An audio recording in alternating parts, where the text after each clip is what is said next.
약속하신 이를 미쁘신 줄 알미라. 이런 제목으로 히브리서 강의를 이어가겠습니다. 믿음은 하나님께서 주시는 선물임에도 불구하고 왜 성경은 그러면 믿음이 없으면 하나님을 기쁘시게 할 수 없다고 말하고 있는 것일까요? 여기서 말씀하고 있는 믿음은 그러한 단순한 믿음, 그저 지식만으로 알고 있는 정도의 믿음이 아니라는 것을 우리는 분명히 깨달을 필요가 있습니다. 우리가 생각하는 것이 믿음이 아니라 성경이 말씀하고 있는 그 믿음이 진정한 믿음인데, 그 믿음이 없으면 하나님께서 결코 기뻐하시지 않으신다. 이렇게 히브리서는 말씀하고 있습니다. 그러므로 우리는 믿기만 하면 구원을 받는 것이 아니라 성경이 말씀하는 그 믿음으로 구원을 얻는 것이고, 그 믿음은 성경이 말씀하고 있는 어떤 가운데서도 하나님을 신뢰하고 의지하는 삶이 수반되는 믿음이어야 한다는 사실을 우리는 분명히 알 필요가 있는 것입니다. 하나님에 대해서 무지와 많은 왜곡 속에서 그릇된 방식으로 하나님을 믿었던 사람들은 어느 시대건 존재했었습니다. 믿음이 아닌데 믿음으로 착각하면서 하나님을 신앙했던 많은 사람들, 그들은 하나님이 보실 때 불신자였을 따름입니다. 그러므로 모든 시대를 뛰어넘어 우리가 하나님을 신앙하는 길은 이전에 없었던 전혀 새로운 길을 향해서 나아가는 것이 되어서는 안 되고, 반드시 우리의 출중한 믿음의 선조들이 닦아놓은 그 길을, 그 올바른 성경의 해석과 그리고 성경에서 이끌어내는 교리를 바탕으로만 하나님을 신앙해야 된다는 사실을 잊지 말아야 합니다. 옛 길로 행하고 선조들이 세워놓은 지계석을 넘지 않는 것이, 그것을 임의대로 움직이지 않게 하는 것이 가장 안전한 믿음의 길이다 라는 사실을 잊어서는 안 됩니다. 성경과 교리에 기반하지 않은 사람이 만들어낸 시대에 따른 우리의 생각대로 하나님을 신앙하려는 여러 그릇된 신앙의 모습들은 절대로 하나님을 기쁘시게 하는 참된 믿음이 될 수 없습니다. 진정한 신자는 하나님을 기쁘시게 하는, 하나님께서 인정하시는 그 믿음을 가진 자들이어야만 합니다. 그렇게 하기 위해서는 두말할 나위 없이 성경의 계시 속에서 하나님을 철저하게 배워 나아가야 합니다. 하나님을 올바로 믿기 위해서 필요한 지식들을 하나하나 모두 섭렵해야 합니다. 호세아 6장 3절에 우리가 여호와를 알자, 힘써 여호와를 알자라고 기록했습니다. 같은 장 6절에 나는 인애를 원하고 제사를 원치 아니하며 번제보다 하나님을 아는 것을 원하노라 라고 분명히 기록되어 있습니다. 골로새서 1장 10절은 주께 합당히 행하여 범사에 기쁘시게 하고 모든 선한 일에 열매를 맺게 하시며 하나님을 아는 것에 자라게 하시고 라고 성경은 기록하고 있습니다. 신앙의 목표는 한결같이 하나님을 아는 것이 되어야 함을, 하나님에 대해서 성경을 통해 깊이 배워야 함을 강조하고 있는 말씀들입니다. 우리의 믿음이 성장하지 않는 가장 큰 이유는 또 말씀드립니다. 성경에 대한 죽음과 같은 무관심 때문입니다. 진리를 올바로 깨닫지 못하는 자에게 구원은 존재하지 않습니다. 하나님을 기쁘시게 하는, 하나님께 인정을 받는 믿음은 끊임없이 진리를 배우는 것에 천착하는 삶을 통해서입니다. 진리에 대해서 여전히 무관심하고 무지하고 게으르고 진리를 깨닫기를 거부하는 사람은 단언컨대 하나님을 기쁘시게 하는 믿음을 소유할 수 없습니다. 그러한 믿음은 결국 삶 속에서 수많은 넘어지고 쓰러지는 문제들을 만들어내게 되어 있고, 배도할 위험성이 대단히 높은 상태일 따름이라는 것을 아셔야 합니다. 하나님께서 우리에게 주신 올바른 믿음은 결국 하나님께서 원하시는 삶으로 우리를 이끌고 갑니다. 그 믿음이 자라게 하는 일에 성령은 오늘도 지대한 일들을 우리 안에서 행하십니다. 그리고 그 수단과 도구는 언제나 성경의 계시를 통해서입니다. 그러하기에 올바른 믿음은 언제나 성경에 입각한 생각과 판단과 행동으로 나타나게 됩니다. 믿음은 그것을 반드시 이루어내도록 그를 붙드시는 하나님의 능력을 통해서 역사합니다. 그러므로 하나님을 기쁘시게 하기를 원하는 성도는 반드시 믿음이 있어야 하고, 그 믿음은 하나님을 성경의 진리 속에서 깊이 경험하는 것을 통해서 비롯된다는 사실을 잊지 않아야 합니다. 하나님을 아는 견고한 믿음이 없는 사람은 그 의지가 언제나 박약할 수밖에 없습니다. 아침 안개처럼 하나님을 향한 한순간의 사랑도, 한순간의 거룩했던 마음도 쉬 사라져버리고 맙니다. 언제나 그 마음이 쉽게 유동하고 마음과 생각과 행동과 삶으로까지 이어지지 못합니다. 항상 방황합니다. 작은 유혹에도 쉬 무너져 버립니다. 무엇보다도 참된 영혼의 기쁨과 평강을 누리지 못합니다. 여전히 세상과 자기 자신만을 사랑하며 살아갑니다.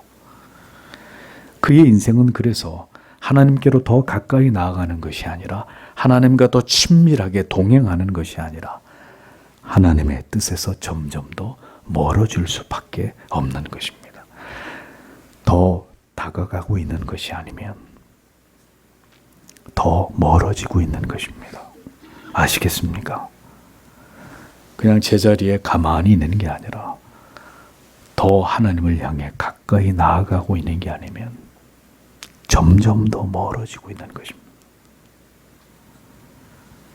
믿음이 없으면, 성경이 말씀하는 그 믿음이 없으면 이렇게 지리멸렬하고 구태의연한 종교 생활만이 지루하게 이어지게 될 뿐입니다.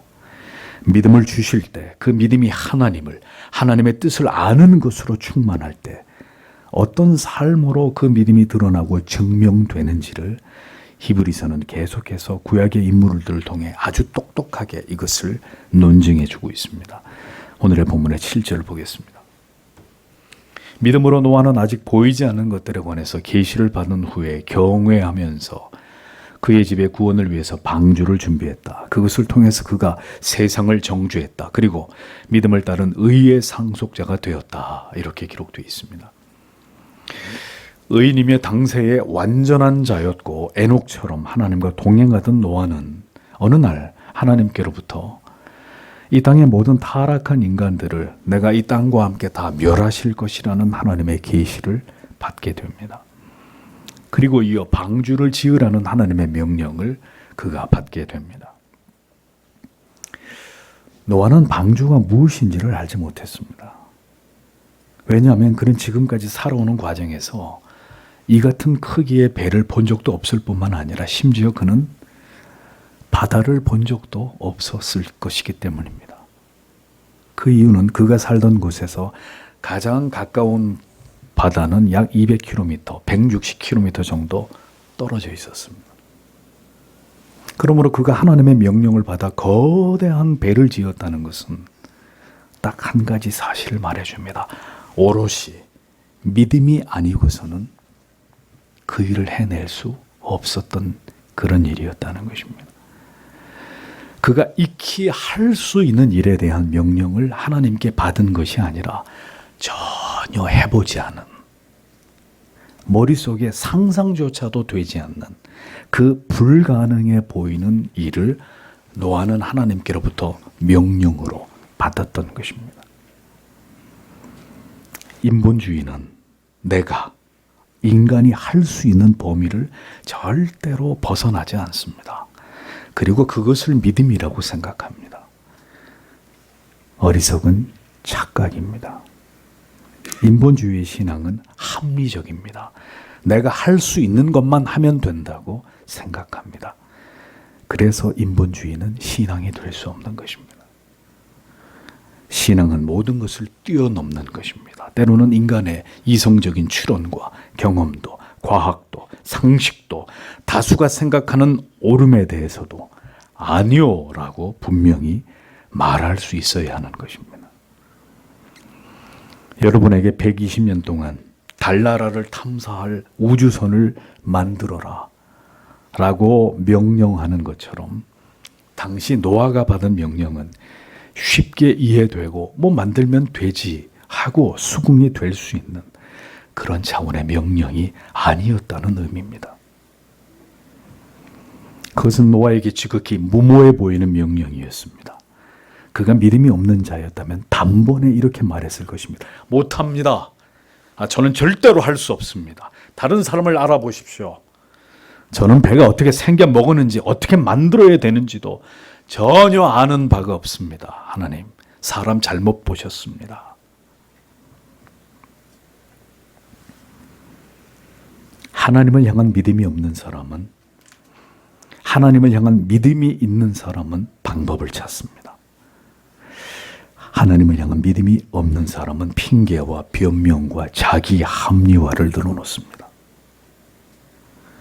노아는 이 엄청난 도무지 상상도 되지 않는 방주를 지으라는 하나님의 명령에 절대적으로 순종한 것입니다. 여러분, 동의가 되면 내 마음이 동하면 하겠다고요? 그것은 하나님을 향한 믿음이 아닙니다. 자기를 숭배하고 있는 증거일 뿐입니다. 당시에 인구가 얼마나 되었는지 정확히 알 수 없지만 우리가 분명히 알아야 되는 진리는 하나님께서 모든 인류를 멸망시키고자 하실 때, 이 두려운 계획을 세우셨을 때 이 멸망의 계획 속에 오직 노아와 그의 가족들만 거기에서 제외시켰다는 사실입니다. 무슨 한 마을에 있는 수십 명 혹은 수백 명을 제외시킨 것이 아닙니다. 노아를 포함한 8명의 가족들만 그 멸망으로부터 제외시키셨습니다. 그 의미는 당대에 오직 노아의 가족들만 하나님이 보실 때 의인이었고 하나님을 믿는 자들이었다는 이야기입니다. 성도 여러분, 분명히 말씀드리건대 모든 시대 속에, 역사가 존재했던 모든 시대 가운데 진정한 믿음을 가진 자들은 결코 다수가 아니었습니다. 구약시대에도 예수님 당시에도 성경은 한결같이 소수의 믿음의 사람들만을 증언하고 있습니다. 주님은 내가 다시 올 때 과연 이 세상에서 믿음을 보겠느냐라고 탄식하셨습니다. 그러므로 주가 보기를 원하시는 바로 그 믿음을 오늘 우리가 가졌는가 하는 이 문제가 우리의 모든 생애를 통틀어서 가장 중요한 주제가 될 수밖에 없는 이유는 바로 여기에 있는 것입니다. 창세기 6장 9절은 노아에 대해서 이렇게 말씀합니다. 노아는 의인이요 당대의 완전한 자라. 그는 하나님과 동행하였으며, 이렇게 적고 있습니다. 그러니까 노아만, 오직 노아만 하나님이 보실 때 의인이고 완전한 자였고 하나님을 믿는, 하나님과 동행하는 자였다. 그 나머지 그 당시에 존재하고 있었던 모든 인류는 모두 멸망의 대상이었다 하는 것입니다. 그런데 노아가 그렇게 의인이요 완전한 자이고 하나님과 동행할 수 있었던 것은 창세기 6장 8절의 말씀에 그 해답이 있습니다. 노아는 여호와께 은혜를 입었더라, 이렇게 기록되어 있습니다. 노아가 완전해서 은혜를 입은 것이 아니라 하나님의 은혜가 그에게 임한 결과가 그 악한 시대 속에서 노아만 완전하고 의롭고 하나님과 동행하는 삶을 살아가도록 만든 것입니다. 하나님이 보실 때는 주 예수 그리스도를 구주로 믿어 진정으로 하나님의 자녀가 된 이 놀라운 은혜를 받은 자들만 의인이고 완전하고 하나님과 동행하는 구원받은 하나님의 백성들입니다. 따라서 우리의 믿음과 삶은 하나님께 주 예수를 구주로 믿는 은혜를 받은 자임을 증명할 수 있어야 그 믿음이 진실된 믿음이 될 수 있는 것입니다. 신앙의 연륜이 더해가고 많은 연단과 시련을 넘어 우리의 믿음이 어제보다 오늘 점점 더 강화되어 가고 있다는 증거가 있어야 그가 그리스도의 사람일 수 있는 것입니다. 우리는 그 믿음을 그렇게 주께서 인정하시는 믿음을 가진 자입니까? 우리는 점진적인 성화를 이루어가고 있는 바로 그 믿음을 가진 자인지 그렇지 않은지를 생각해 보아야 합니다. 하나님께 은혜를 입은 증거들이 더 뚜렷해지고 선명해지고 있는 자기를 부인하면서 묵묵히 십자가를 지고 가는 그 삶을 지금 내가 살아내고 있는가를 생각해 보셔야 합니다. 만일 그렇지 않다면 우리의 신앙과 삶이 이 진리와 전혀 무관하다면 우리는 우리가 누구인지를 두려운 마음으로 생각해 볼 필요가 있습니다. 노아는 하나님께서 명하신 이 절대적인 명령에 대해서 그 모든 일들에 대해서 하나님을 경외하는 마음으로 절대적으로 순종했습니다. 노아는 하나님께서 이 땅을 심판하실 것이라는 계시를 듣고 120년 동안 방주를 지었습니다. 방주의 용도는 하나님이 지으신 모든 피조물들의 보존 때문이었지만 더 궁극적인 목적은 노아와 그의 집의 구원을 위해서였습니다. 언약 백성의 보존을 위해서였습니다. 방주를 지은 노아의 이 행위를 히브리서는 세상을 정죄한 것이다 라고 말씀했습니다. 노아가 방주를 지었던 그 행위는 당대의 타락한 인간들에게 곧 복음이었습니다. 하나님의 두려운 심판이 곧 임할 것이라는 강력한 경고가 바로 노아가 방주를 짓고 있는 그 일의 진정한 의미와 그 타락하고 부패한 시대를 향한 하나님의 준엄한 메시지였습니다. 노아는 사람들의 갖은 조롱과 비방에도 불구하고 그 가족들과 묵묵히 방주를 지어 나갔습니다. 노아의 이 같은 방주를 짓는 그 결연한 모습은 모든 시대의 그리스도인들이 이 땅에서 교회를 중심하며 그 믿음을 굳건히 지키는 일들과 결코 다르지 않습니다. 참된 신자는 여전히 세상으로부터 박해를 받고 멸시를 당하고 조롱을 받습니다. 어리석고 미련한 광신자 취급을 당합니다. 그러나 아랑곳하지 않고 교회를 중심하여 그리스도의 피로 동맹을 맺은 지체들과 함께 믿음의 그 길을 우직하게 걸어가는 그들이 바로 노아의 후예들입니다. 창세기 7장 1절에 여호와께서 노아에게 이르시되 너와 내 온 집은 방주로 들어가라. 내가 이 세대에 내 앞에서 의로움을 내가 보았음이니라 라고 기록되어 있습니다. 하나님이 인정하시는 노아의 의로움은 하나님과 하나님의 약속을 향한 믿음이며 그 믿음으로 그가 하나님의 명령에 대해서 보여준 그 순종이었습니다. 하나님께서는 오늘도 자기 백성들에게 은혜를 주십니다. 그리고 그들을 통해 이 세상에서 하나님의 뜻을 이루어 가십니다.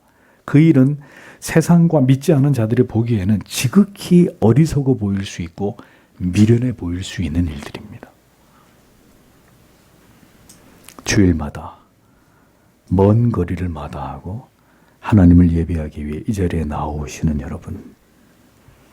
여러분이 믿지 않은 자들에게 조롱과 비웃음을 당하는 것은 당연한 일입니다.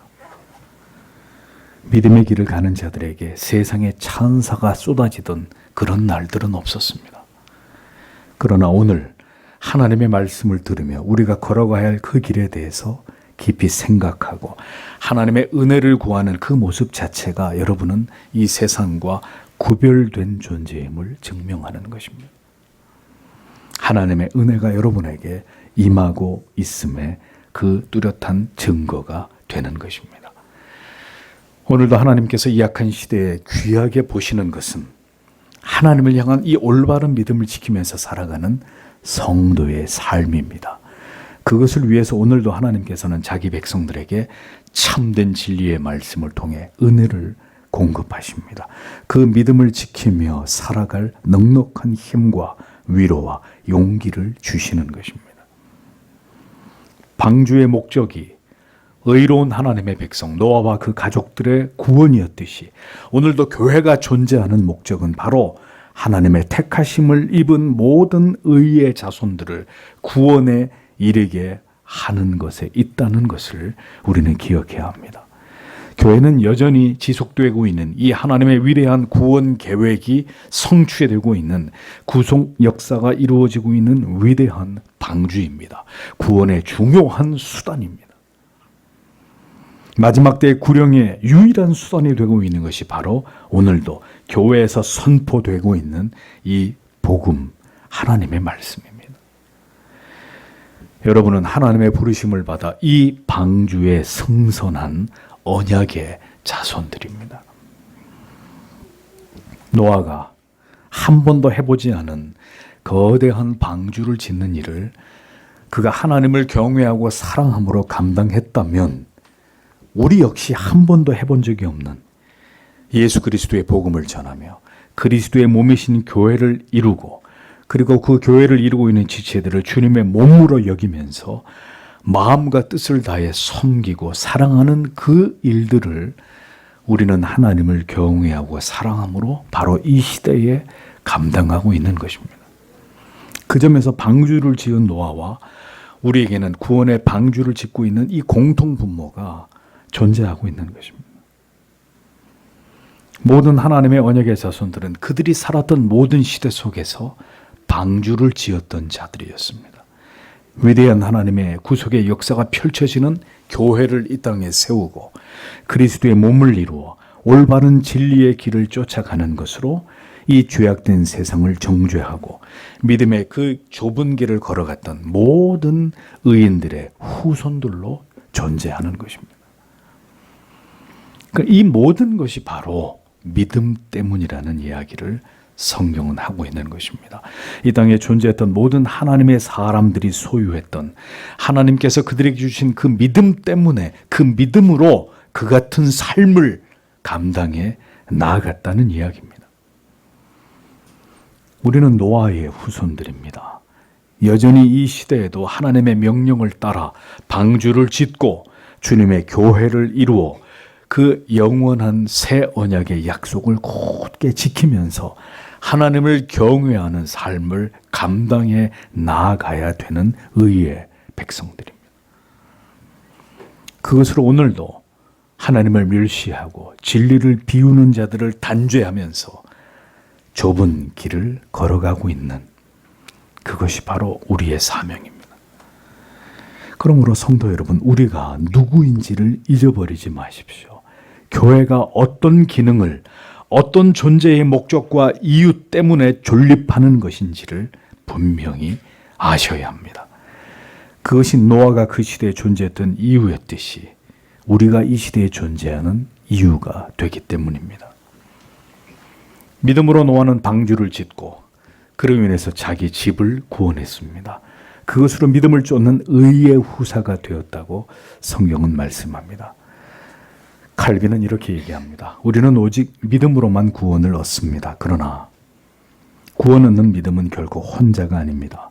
구원을 얻게 하는 진정한 믿음은 샘에서 물이 솟아나는 것처럼 믿음에서 흘러나오는 끊임없는 순종을 수반합니다. 라고 얘기했습니다.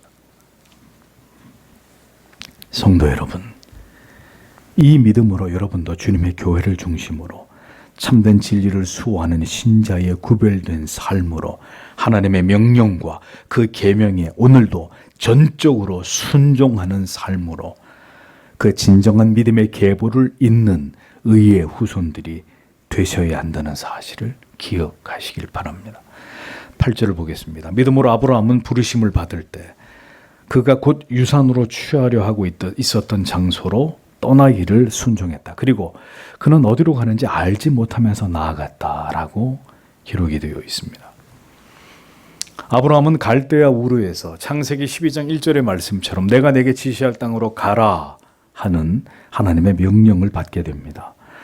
그는 장래 기업으로 받을 땅을 향해서 나아갔는데 문제는 그가 어디로 가야 할지를 전혀 알지 못한 채로 순종하면서 그 미지의 땅으로 떠났다는 것입니다. 자, 노아와 아브라함의 공통점이 있습니다. 그것이 무엇이죠? 알지 못하는 일을 했고 알 수 없는 곳으로 떠났다는 것입니다.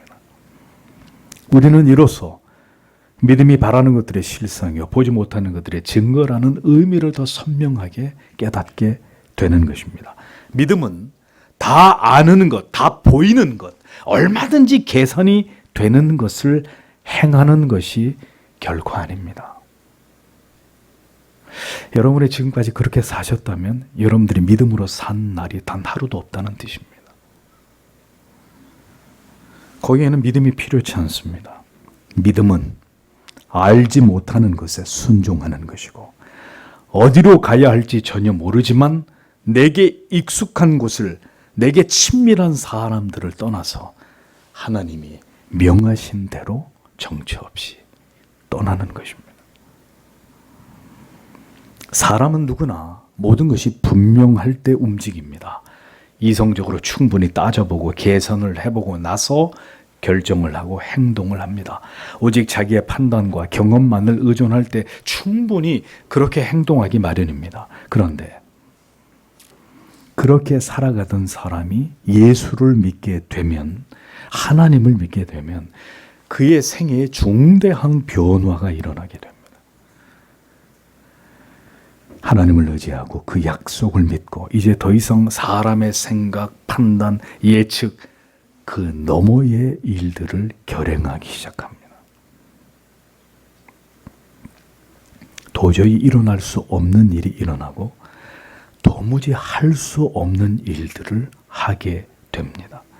그것이 믿음이 있을 때와 믿음이 없을 때의 가장 큰 삶의 차이입니다. 어떻습니까? 여러분의 삶은 믿음 이전과 이후가 분명하고 확연하게 구별되고 있나요? 믿음이란 어디로 가야 하는지 알지 못하지만 말씀하신 하나님을 의지하고 떠날 수 있는 바로 그것입니다. 아브라함은 이때 여호와 하나님에 대해서조차도 아는 바가 거의 없었습니다. 그러하기에 사실은 아브라함이 믿음으로 그렇게 했다기보다는 하나님께 이끌려서 그렇게 순종하여 본토 친척 아비집을 떠난 것으로 보아야 할 것입니다. 하나님께 이끌려서 하나님께 등을 떠밀려 가지고 아브라함이 그렇게 이 행동을 취한 것으로 보아야 한다는 것입니다. 그러므로 100세에 얻은 아들 이삭을 제물로 바치는 모습에 그 아브라함만, 그 정도의 믿음의 아브라함만 믿음의 사람이 아니라 그가 처음 하나님의 부르심에 순종한 것도 성경은 그것을 믿음으로 귀하게 여기고 있다는 사실을 우리는 기억해야 합니다. 예수를 오래 믿어 그 믿음이 장성할 때만 하나님이 인정하시는 믿음이 아닙니다. 주의 부르심에 응하여 처음 교회에 떨리는 마음으로 발걸음을 옮기게 된 것도 하나님이 귀하게 여기시는 믿음이라는 사실을 잊지 마십시오. 왜냐하면 그 하나님을 찾는 마음을, 그 믿음을 주신 이가 하나님이시기 때문입니다. 믿음으로 아브라함은 부르심을 받았을 때에라고 성경은 분명히 기록되어 있습니다. 이사야 51장 2절은 또 이렇게 말씀하죠. 너희 조상 아브라함과 너희를 생산한 사라를 생각하여 보라. 아브라함이 혈혈 단신으로 있을 때 내가 부르고 그에게 복을 주어 창성케 하였느니라 라고 성경은 기록하고 있습니다. 아브라함이 홀로 있을 때, 그가 아직 아무것도 알지 못할 때 그를 부르시고 그에게 복을 주어 창성케 하신 분이 하나님이시다라고 분명히 말씀하고 있습니다. 믿음은 그 주신 분이 우리 안에서 자라게 하고 강건하게 하고 굳세게 하시는 영혼의 씨앗입니다. 여호수아 24장 2절에서 3절은 이렇게 말씀합니다. 여호수아가 모든 백성에게 이르되 이스라엘 하나님 여호와의 말씀에 옛적의 너희 조상들 곧 아브라함의 아비 나홀의 아비 데라가 강 저편에 거하여 다른 신들을 섬겼으나 내가 너희 조상 아브라함을 강 저편에서 이끌어내어 가나안으로 인도하여 온 땅을 두루 행하게 하고 그 씨를 번성케 하려고 그에게 이삭을 주었고 라고 기록하고 있습니다. 보십시오, 성도 여러분, 아브라함은 하나님을 전혀 여호와 하나님을 알지 못했습니다. 그는 하나님을 찾은 적도 없습니다. 하나님이 그를 부르셨을 때 그는 우상을 숭배하고 있었던 이교도였습니다. 그에게 찾아오신 분은 하나님이셨습니다. 그가 하나님을 찾아간 것이 아니란 말입니다. 믿음을 주셔서 구원의 길을 걸어가게 하시는 분이 바로 우리의 하나님 아버지십니다. 하나님의 찾아오시는 은혜가 없었다면 그는 모든 유대인들이 그토록 우러러보는 믿음의 조상이 결코 될 수 없었을 것입니다. 아브라함에게 그러면 하나님이 믿음을 주실 만한 무언가가 있어서 아브라함에게 찾아오신 것일까요? 천만에요. 그것은 일방적인 것이었습니다. 하나님께서 아브라함을 사랑하시고 그에게 믿음을 주시고 나아가 그가 믿음의 조상이란 칭호를 얻기까지 그의 믿음을 성장시켜 나아가고자 하심이 그를 향한 하나님의 계획이었기 때문입니다. 우리는 자꾸 사람을 높이려고 합니다. 아브라함의 그 믿음을 칭송하고 싶어 합니다. 천만에요. 그를 그렇게 이끌어 가신 분은 그에게 아무것도 알지 못하던 그에게 어느 날 찾아오셨던 하나님이셨습니다. 그 하나님께서 벌레보다 못한 저에게도 그리고 여러분에게도 찾아오신 것입니다. 그 결과가 지금 이 자리에 우리가 여기 있을 수 있는 이유가 되는 것이죠.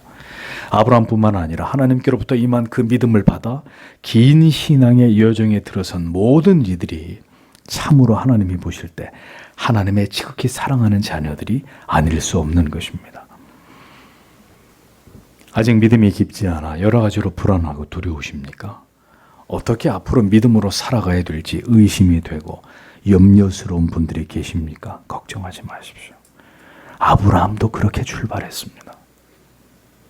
여호와 하나님이 누군지, 도대체 나에게 뭘 원하시는 건지 하나님에 대해서 전혀 아는 바가 없었어도 떠나라, 예 하고 두려운 마음으로 걱정이 되고 근심이 되고 염려가 되지만 여호와 하나님이라는 신이 나를 붙들고 가라 하시니 그 말씀에 응해서 그는 그렇게 흔들리는 마음을 부여잡고 떠난 것입니다. 그런데 하나님의 성실하심이 그의 믿음을 성장시켜 나아가셨고 먼 훗날에는 그가 자기의 하나뿐인 아들까지도 하나님께 기꺼이 제물로 드릴 수 있을 만큼의 믿음의 장부가 되게 하신 것입니다. 우리는 우리의 결단을 믿는 것이 아니라 그 성실하신 하나님의 열심을 믿는 것입니다. 아브라함을 그렇게 이끌어 가셨다면 그 하나님께서 오늘 우리도 나도 하나님이 그렇게 이끌어 가실 것임을 믿고 소망하고 따르는 것입니다. 그것이 믿음이라는 것이죠. 어디로 가야 할지 알지 못하는 가운데 혼란 가운데 있는 분들이 계십니까? 아직 믿음이 없어 흔들리고 방황하는 분들에게 말씀드립니다. 내 인생이 어디로 가고 있는 것인지, 하나님의 뜻은 어떻게 나의 미래 가운데 펼쳐질지 고민하고 있는 지체 여러분, 아무리 고민해 보십시오. 답이 나오나? 하나님을 바라보십시오. 우리의 미래를 인도하시고 그것으로 이끌고 계시는 하나님을 온전히 신뢰하십시오. 그리고 하나님의 법대로 사십시오. 우리의 문제를 우리가 끌어안고 아무리 고민을 해보아도 답이 없습니다. 답이 없는 게 인생입니다. 그것이 초라한 인간의 한계입니다. 하나님은 반드시 자기의 백성들에게 찾아오십니다. 하나님을 나타내십니다. 우리는 그것을 믿어야 합니다. 그렇다면 오늘도 우리에게 주어진 하루 하나님 앞에 최선을 다하고 그 하나님을 찾는 자들이 되어야 하는 것입니다. 우리는 때로 그릇된 길을 선택할 수 있고 그로 인해 낭패를 겪게 될 수도 있습니다. 실패할 수도 있고 두려움에 직면하게 될 수도 있을 것입니다. 그러나 그 모든 과정 속에서 하나님께서 우리와 함께 하시고 그 가운데서 우리를 건져내시고 결국 우리가 가야 할 길로 원래 있어야 될 그 자리에 하나님은 있게 하시는 우리의 아버지시라는 사실을 우리는 분명히 알아야 되는 것이죠. 아브라함을 결국 아브라함 되게 하신 하나님께서 그렇게 하시는 것입니다. 이어지는 9절과 10절을 보겠습니다. 믿음으로 그는 약속의 땅 가운데서 외국처럼 나그네로 살았다. 동일한 약속의 공동 상속자들인 이삭과 야곱과 함께 장막들 가운데 거주하면서, 왜냐하면 그는 기초들을 가진 도시를 기대하고 있었기 때문이다. 그것의 기술자와 건축자는 하나님이시다. 이렇게 직역이 됩니다. 마침내 가나안 땅에 당도한 아브라함이 그런데 어떤 삶을 살았느냐, 히브리서는 말씀하고 있습니다. 그는 약속의 땅 가나안에 갔는데 그곳에서 마치 외국에서 살아가는 나그네처럼 살았다. 성경이 이렇게 기록하고 있습니다. 그 이유는 아직 그곳에는 가나안 원주민들이 그 땅의 주인으로 살아가고 있었기 때문이라는 것입니다. 하나님이 주신 약속의 땅이 분명하지만 그것은 더 미래적인 일이었습니다. 그래서 아브라함과 그의 아들과 손자는 아직 이루어지지 않은 미래의 약속이지만 그 하나님의 약속을 바라보고 확신하면서, 그러나 그 땅에서 이방인처럼 나그네처럼 그곳에 거주했다고 성경은 증언합니다. 이 진리는 그것이 바로 이 땅에서의 신자의 삶임을 우리에게 시사하고 있는 것입니다. 우리에게는 돌아갈 영원한 본향이 있습니다. 우리의 궁극의 기업인 새 하늘과 새 땅이 우리를 기다리고 있습니다. 그러하기에 우리는 이 세상에서 나그네와 객과 같이 살아가는 자들이 되어야 합니다. 하루 저녁 머물기 위해서 내 집도 아닌 여관 방을 다 뜯어고치고 인테리어를 다시 하고 모든 가구를 새로 들여놓고 그렇게 하룻밤 묵고 갈 방을 아름답게 가꾸는 사람이 있을까요? 허름하고 남루해도 하룻밤 자고 날이 밝으면 다시 그리운 고향으로 서둘러 떠나가는 나그네처럼 신자는 이 세상에서 그러한 마음과 정서를 가지고 이 세상에서 살되 다 소멸돼 버릴 세상의 것들에 너무 집착하지 않으면서 그렇게 내세의 소망과 확신을 가지고 살아가는 하나님의 사람들이 되어야 하는 것입니다. 이러한 삶은 그러나 믿음이 없이는, 영원한 나라에 대한 진실된 소망과 확신이 없이는 불가능한 삶입니다. 아브라함과 이삭과 야곱은 약속의 땅에서, 그러나 아직 하나님의 약속이 성취되지 않은 그곳에서 장막에 거했습니다. 거하였으니 카토이케오, 이 말은 일정 기간 어떤 곳에서 살다, 정착하다, 이런 뜻인데, 아브라함과 이삭과 야곱은 하나님의 약속과 함께 장막에서 살아가는 유목 생활을 했다는 그런 의미입니다.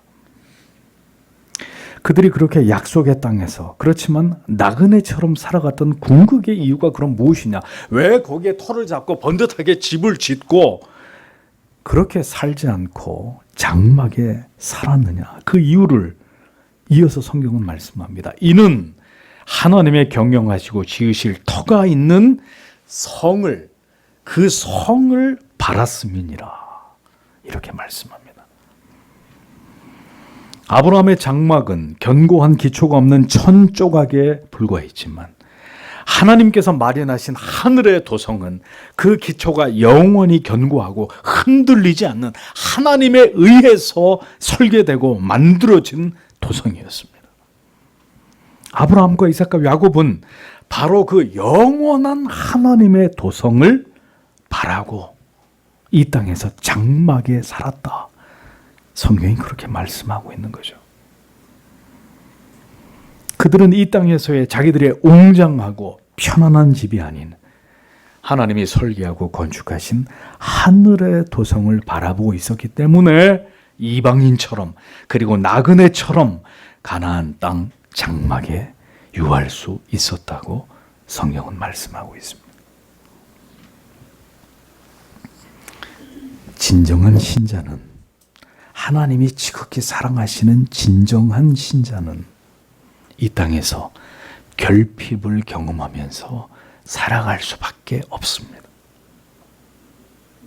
다시 말합니다. 진정한 하나님의 신자는 모든 것을 다 누리고 차지하고 아무것도 부족한 것이 없는 삶을 이 땅에서 살아갈 수 없습니다. 만약에 그렇다면 그는 하나님의 자녀가 아니란 말입니다. 하나님은 반드시 그 사랑하는 자녀들에게 이 땅은 장막에 불과하다는 사실을 깨닫게 하십니다. 그것은 영원한 풍요와 궁극의 부요함을 우리가 하늘나라에서 얻게 될 것을 진지하게 소망하면서 살아가게 만들기 위함입니다. 그러나 이 땅에 우리의 집이 너무 화려하고 아름답고 이 세상에서 우리가 누릴 것이 너무 많다면 성도 여러분, 그것이 축복이겠습니까? 재앙이겠습니까?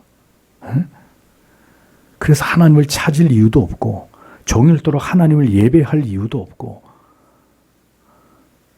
하나님 앞에 간절히 새벽을 깨워 눈물로 기도할 필요도 없는 그런 삶을 이 땅에서 사는 것이 과연 축복이냐 저주냐?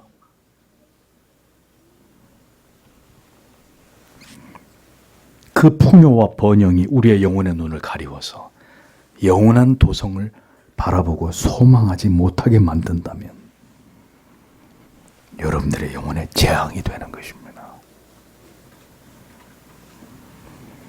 그러므로 이 세상을 지나가는 동안 우리에게 장막과 같은 불완전함과 불편함과 결핍과 우리에게 부족함이 있는 것은 하나님의 은혜라는 사실을 기억하십시오. 우리에게 허락된 것은 견고한 대리석으로 지은 집이 아니라 천조각으로 만든 장막뿐입니다. 잠시 머물 장막이면 족한 것입니다. 우리의 육신이 전혀 아픔을 느끼지도 않고 질병에 걸리지도 않고 한 몇백 년 거뜬히 살 수 있는 몸을 가졌다면 성도 여러분 여기 앉아 계시겠어요? 밖에 나가서 신바람 나게 즐기고 놀고 모든 걸 다 먹어치우고 하고 싶은 거 다 하면서 세상에서 사시겠죠? 하나님이 왜 인생이 70이요 강건하면 80이 되게 하셨을까요? 그리고 그 모든 날들의 수고와 슬픔이 되게 하셨을까요? 잠시 머물 장막이면 족한 것입니다. 왜? 영원한 도성이기 때문에.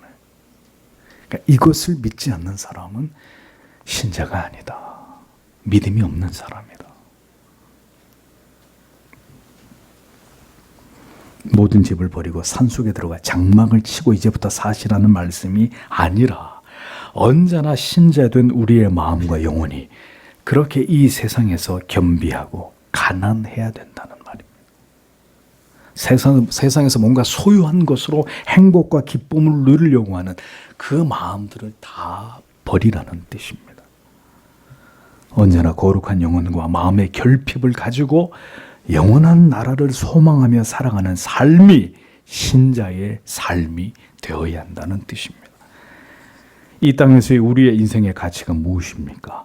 이 영원한 나라를 바라고 소망하면서 이 모든 진리를 알게 하고 믿게 해주신 약속의 하나님을 의지함으로 인생이 비록 고단하고 힘겹고 외롭고 슬플지라도 이 믿음을 가지고 우리에게 주신 시간들을 우리의 모든 인생의 순간순간들을 살아보라는 것입니다. 영원한 나라가 이미 너희를 위해 예배되어 있고 영원한 안식이 너희를 기다리고 있으니 비록 수고와 슬픔뿐인 인생일지라도 그러나 너희와 세상 끝날까지 함께 하시는 임마누엘 되시는 주를 바라고 의지하면서 그 시간들을 견디고 인내하며 승리하는 삶을 배우고 그 길을 완주해 보라고 하나님은 우리 모두에게 오직 한 번뿐인 인생을 주신 것입니다. 주께서 사랑하시는 성도 여러분, 우리는 영원한 하늘의 도성을 믿음으로 바라보면서 이 세상에 그렇게 잠시 머무는 나그네처럼 살아가고 있는지를 자주 우리 자신에게 물어야 합니다. 너는 나그네이뇨? 너는 지금 나그네의 삶을 살아가고 있는 그리스도의 사람인 것이냐? 내 자신에게 물어야 합니다. 이 세상에서 거할 더 나은 집에 대한 집착보다는 영원히 우리가 거할 하늘의 도성과 그 영원한 삶을 더 소중하게 여기면서 그것을 위해 이 땅에서 살아가는 모든 날들을 하나님을 영화롭게 하는 일에 목적을 두고 이 땅이 아닌 하늘에 속한 자들로서 오늘도 하나님 앞에서 살아가고 있는지를 우리는 자주 우리의 삶의 목적을 점검해 보아야 한다는 것입니다. 왜냐하면 그것이 진정으로 믿음을 가진 자의 삶이기 때문입니다. 하나님의 약속을 견고하게 붙드는 자의 부인할 수 없는 삶의 목적이기 때문입니다. 이 가슴 벅찬 소망이 우리의 마음속에 있고 그 소망이 나날이 더욱 커져갈 때 우리는 수고와 슬픔뿐인 이 땅에서의 삶일지라도 그 모든 날들을 능히 감당할 수 있는 것입니다. 우리가 예수 때문에 어떤 핍박과 박해와 불이익을 당하게 되더라도 가슴 속에 지워지지 않는 이 견고한 소망이 있어 그 모든 두려움과 절망을 이겨내고 계속 앞으로 나아갈 수가 있게 되는 것이라는 겁니다. 11절과 12절을 보겠습니다. 믿음으로 또한 불임에 살아 자신은 후손의 기초를 위한 능력을 받았다. 또한 나이의 시점을 넘어서 그가 약속하셨던 분을 신실하다고 생각했기 때문에 그러므로 또한 한 사람으로부터 그들이 출생되었다. 그리고 죽음에 처하게 되어 왔던 이들을 하늘의 별들이 많음처럼 그리고 바다 기슬 곁에 모래가 무수한 것처럼 이렇게 기록이 되어 있습니다. 아브라함과 사라에게는 큰 슬픔이 있었습니다. 분명 하나님께서는 약속의 땅을 그의 후손들에게 주겠다고 약속하셨습니다. 심지어 아브라함의 이름은 많은 사람의 아버지라는 뜻이었습니다. 그럼에도 불구하고 그의 아내 사레 사이에 아브라함은 자식이 없었습니다. 아브라함은 하나님의 약속이 이루어지기까지 인내하며 기다려야 했지만 아직 그만한 믿음이 그에게 없었습니다. 사레의 여종 하갈을 통해서 결국 이스마엘을 낳게 됩니다. 믿음의 조상 아브라함 그리고 그의 아내 사레는 그렇게 실패를 경험한 자들이었습니다. 약속을 주신 하나님께서 우리에게 바라시는 것은 믿음을 가지고 반드시 인내하는 것입니다. 성급하게 판단하고 결정하고 저질러 버리는 것이 아니라 잠잠히 그 약속이 어떻게 이루어지고 어떻게 성취되는지를 젊은 지체 여러분 기다리는 것입니다. 내 마음대로 저지르는 것이 아니라.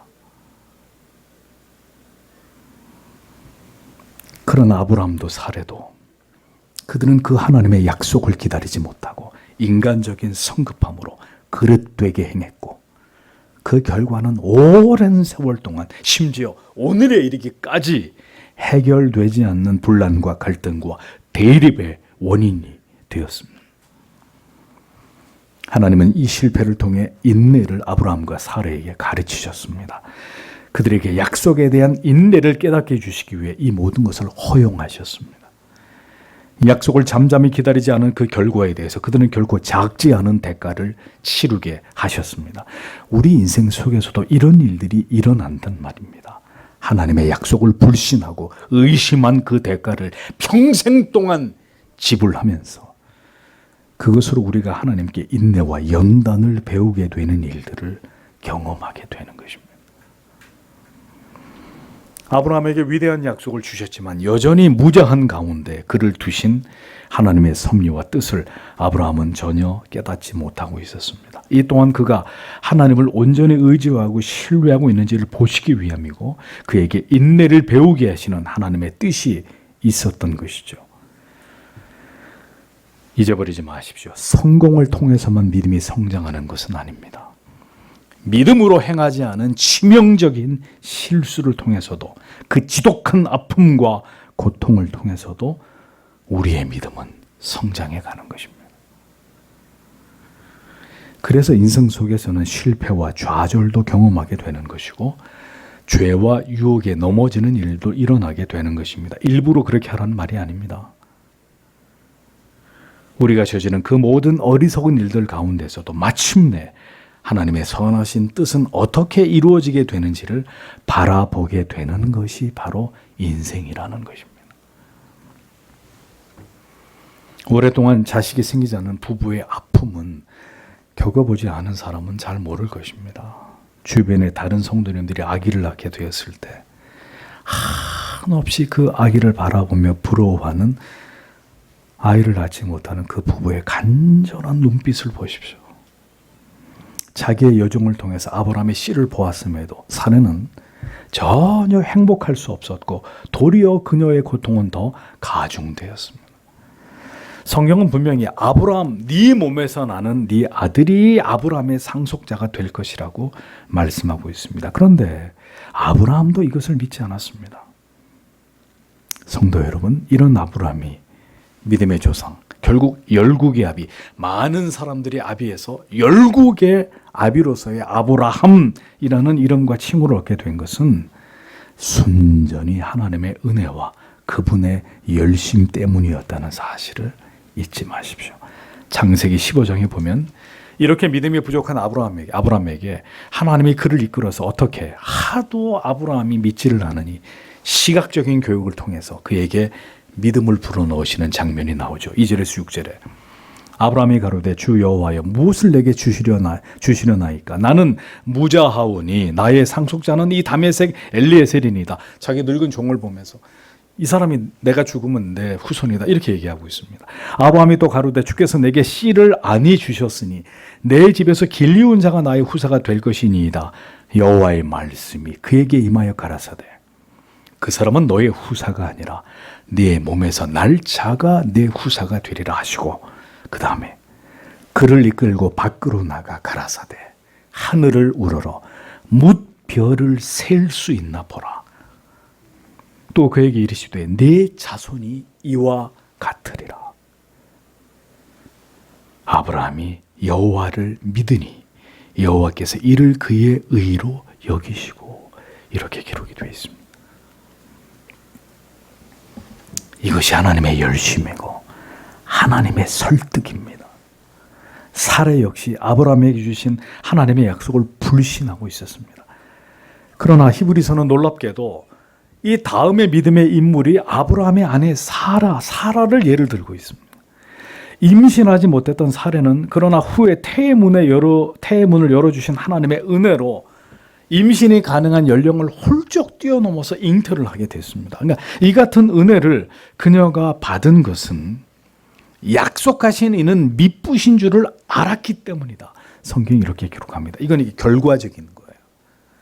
그래서 아마도 여러분 중에는 과연 이 사라에 대한 성경의 평가가 합당한 것이냐 하는 의문을 가지실 분들도 있을 것입니다. 왜냐하면 창세기 18장 10절에서 12절에 보면 여호와께서 보내신 사자들이 사라에게 잉태를 예고하자 그녀가 어떤 반응을 보입니까? 그가 가라사대 기한이 이를 때 내가 정녕 내게로 돌아오니니 내 아내 사람에게 아들이 있으리라 하시니 사라가 그 뒤 장막 문에서 들었더라.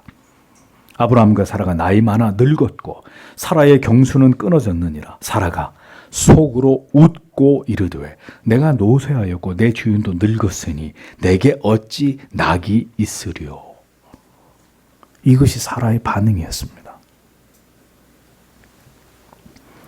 여호와의 말을 비웃은 것은 사라만이 아니었습니다.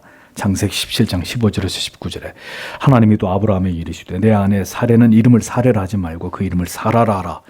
내가 그에게 복을 주어 그로 내게 아들을 낳아주게 하며 내가 그에게 복을 주어 그로 열국의 어미가 되게 하리니 민족의 열왕이 그에게서 나리라. 아브라함이 엎드려 웃으며 심중에 이르되 100세 된 사람이 어찌 자식을 낳을까? 사라는 90세니 어찌 생산하리요? 아브라함이 속으로 생각하는 거, 하나님의 말씀 앞에. 아브라함이 이에 하나님께 고하되 이스마엘이나 하나님 앞에 살기를 원하나이다.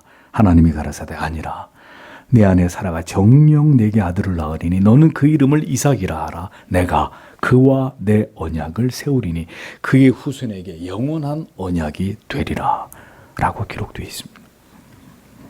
아브라함 역시 하나님의 약속을 비웃고 믿지 않았습니다. 사라는 분명 여호와의 사자의 말을 의심했고 비웃기까지 한 여인이었습니다. 그럼에도 불구하고 히브리서 11장에 그녀의 이름이 기록되어 있다. 그것은 성경에는 비록 그녀의 이 같은 믿음이 부족한 모습이 기록되어 있다 할지라도 하나님께서는 결국 그녀에게 약속을 믿을 수 있도록 은혜를 주셨고 사라는 함께 믿음으로 그 약속에 동의함으로 남편과 동침을 해서 결국 이삭을 잉태하게 그리고 그 이삭을 낳게 된 것을 보여주지 않습니다. 사라가 끝까지 믿음이 없었다면 아브라함과 동침을 하지 않았겠죠. 하나님의 말씀을 비웃었던 사라였지만 하나님이 계속 그녀에게 믿음을 불어넣어 그녀는 그 하나님의 약속의 말씀을 믿고 남편과 동침해서 결국 이삭을 잉태하고 낳았습니다. 하나님을 비웃은 아브라함도 사라도 죽임을 당하지 않았습니다. 하나님은 모세를 죽이려고 했습니다. 그런데 하나님을 비웃은 아브라함도 사라도 죽임을 당하지 않았습니다. 저주도 받지 않았습니다. 왜일까요? 아직 그들에겐 그만한 믿음이 없음을 하나님이 아시기 때문입니다. 하나님의 약속은 우리가 그것을 채 알지도 못하고 믿지도 못하지만 그 약속은 존재하고 그 효력은 진행되고 있는 것입니다. 우리가 아직 믿지 못할지라도 아직 의심할지라도 그 약속은 변동이 없습니다. 그것은 그 약속이 우리의 믿음을 담보로 하는 것이 아니라 그렇게 하기로 결정해버리신 하나님의 주권적인 섭리와 그분의 계획과 그분의 작정에 의한 것이기 때문입니다. 오늘도 우리의 연약한 믿음과 믿음 없음을 긍휼히 여기시고 우리를 도우시는 하나님이심을 기억하십시오. 비록 우리가 지금은 믿음이 없거나 혹은 연약하여 의심하고 회의할 수 있을지라도 하나님의 열심은 결국 하나님을 믿고 의지하도록 만들어 가십니다. 그것이 사라의 이름이 히브리서 11장에 기록되어 있는 이유입니다. 그러니 여전히 믿음 없는 자신에 대해서 절망하거나 의심하지 마십시오. 여전히 하나님은 당신을 붙들고 가십니다.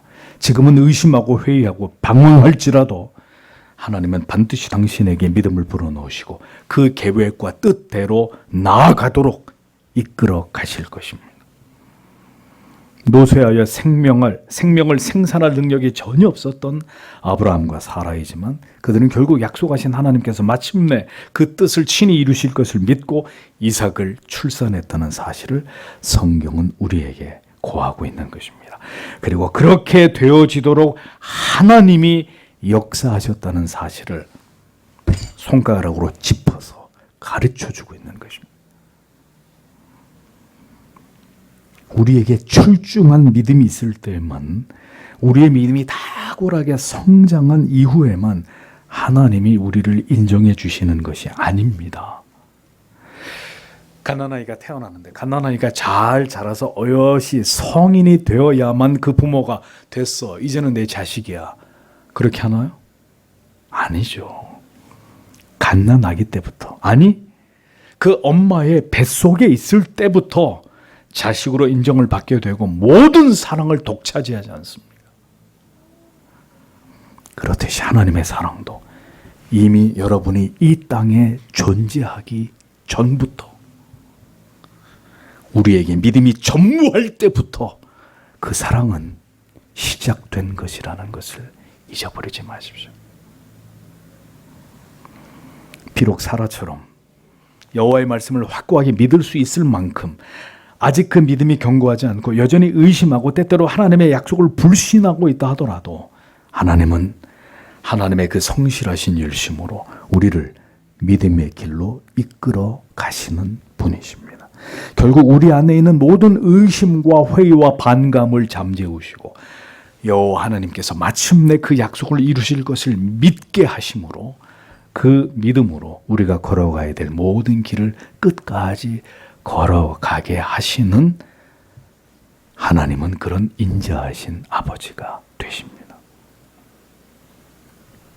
그래서 성도 여러분, 우리는 하나님 아버지에 대해서 잘 알아야 합니다. 아들이 아버지를 잘 알아야 하듯이 하나님께서 어떤 분이시며 우리의 인생 속에서 어떻게 우리를 굴복시키시고 하나님의 뜻을 이루어 가시고 펼쳐 나가시는 분이신지를 성경을 통해서 면밀히 조사하고 그것을 발견해야 합니다.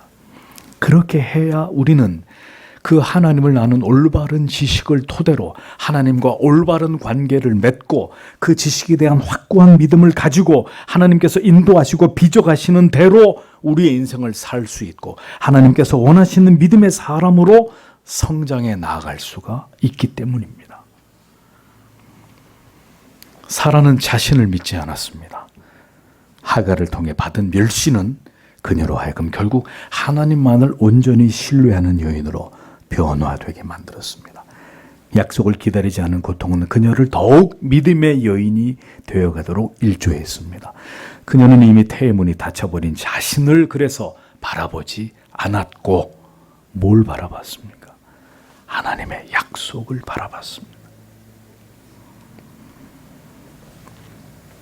처음에 그 약속을 하나님께로부터 받을 때 사라는 비웃었습니다. 그런 일이 어떻게 일어날 수 있을지 아브라함도 사라도 의심하는 마음과 회의적인 마음을 품었습니다. 그러나 우리 하나님의 열심이 결국 그녀를 굴복시켰고 믿음으로 남편과 동침함으로 이삭을 낳게 되는 약속의 성취를 얻어내도록 만드셨습니다. 하나님께서 행하신 일입니다. 그러하기에 사라의 이야기를 전하면서 히브리서는 이는 약속하신 일을 미쁘신 줄 알미라 라고 사라의 믿음에 대해서 평가합니다. 결국 하나님께서 그 약속을 성실하게 이루어 가시는 분이심을 그녀가 알게 되었고 믿게 되었다, 그런 말입니다. 하나님은 오늘도 그렇게 우리 인생을 설득해 나가십니다. 근데 어떤 사람은 그 설득의 시간이 비교적 짧은 사람이 있고 빨리 설득당하는 사람이 있고 어떤 사람은 그 시간이 무척 긴 경우도 있습니다. 오래 참으시면서 결국 그가 하나님께 설득되고 굴복되도록 그렇게 인생을 섭리해 나아가시는 분이 바로 여러분의 인자하신 하나님 아버지십니다. 사라를 통해서 하나님이 행하신 일을 보십시오. 잉태할 수 없는 죽은 사라의 태를 통해 하나님은 이루 헤아릴 수 없는 하늘의 수많은 별들과 바다의 수많은 모래알과 같은 언약의 후손들이 이 땅에 태어나게 하셨다라고 말씀합니다. 태가 죽어도 상관없고 노쇠에도 관계없습니다. 무에서 유를 창조하신 생명의 주인이 되신 하나님께서 행하시겠다라고 하면 하나님의 뜻은 반드시 이루어지는 것입니다. 죽은 지 나흘이나 된 나사로의 시신도 다시 되살아나게 되는 것이고 38년 된 중풍병 병자도 자기의 자리를 들고 벌떡 일어나게 되는 것입니다. 12회를 혈우증으로 고생하던 여인의 고통도 즉시 종지부를 찍게 되는 것이고 죽은 자와 같았던 요셉을 애굽의 총리로 만들어 이스라엘 자손들이 크게 번성하도록 역사하시는 분이 바로 여호와 하나님이십니다. 하나님께서는 오늘도 이 연약한 자들 안에서 하나님의 이 위대한 계획들을 이루어 가십니다. 하나님은 성실하시고 반드시 그 약속을 지키시는 분이십니다. 그러므로 고요한 평안 속에서 오늘도 잠잠히 믿음으로 하나님을 쫓는 자들이 되십시오. 혹 폭풍우가 몰아치고 메마른 광야를 홀로 걷는 것처럼 괴롭다 할지라도 괜찮습니다.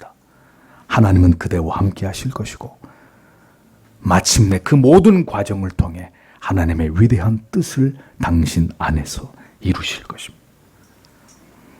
채찍과 매를 들기보다는 아직 온유하심 속에서 말씀으로 여러분에게 깨달음을 주실 때 순복하고 설득당하는 자들이 되십시오. 왜 하나님을 향해서 반항하고 그 은혜의 손길을 그토록 오랜 세월 거부함으로 기어이 사랑의 채찍과 매를 맞고자 하십니까? 하나님은 우리를 사랑하셔서 우리의 하나님과 멀어짐에 대해서 결코 그것을 그냥 두고 보시는 분이 아니십니다. 그 불신과 회의와 의심 속에 당신을 계속 두고 보시고만 있는 분이 아니십니다. 반드시 믿음을 갖게 하시기 위해 하나님은 우리의 인생 속에서 모든 것을 사용하실 수 있는 분이십니다. 모든 일들이 일어나게 하실 수 있는 분이십니다.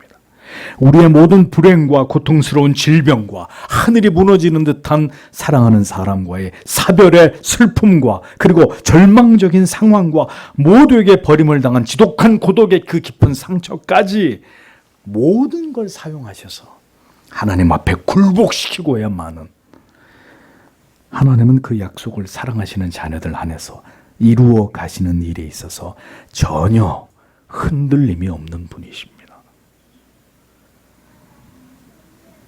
그 하나님의 열심이 그 모든 것을 우리의 인생 속에서 이루어가고 계신다는 사실을 기억하십시오. 하나님의 뜻은 당신이 하나님을 불신하는 자가 되는 것이 아니라 하나님을 아버지로 믿고 고백하고 그 믿음이 더욱 자라 그리스도를 닮는 데까지 이르기를 원하시는 것입니다.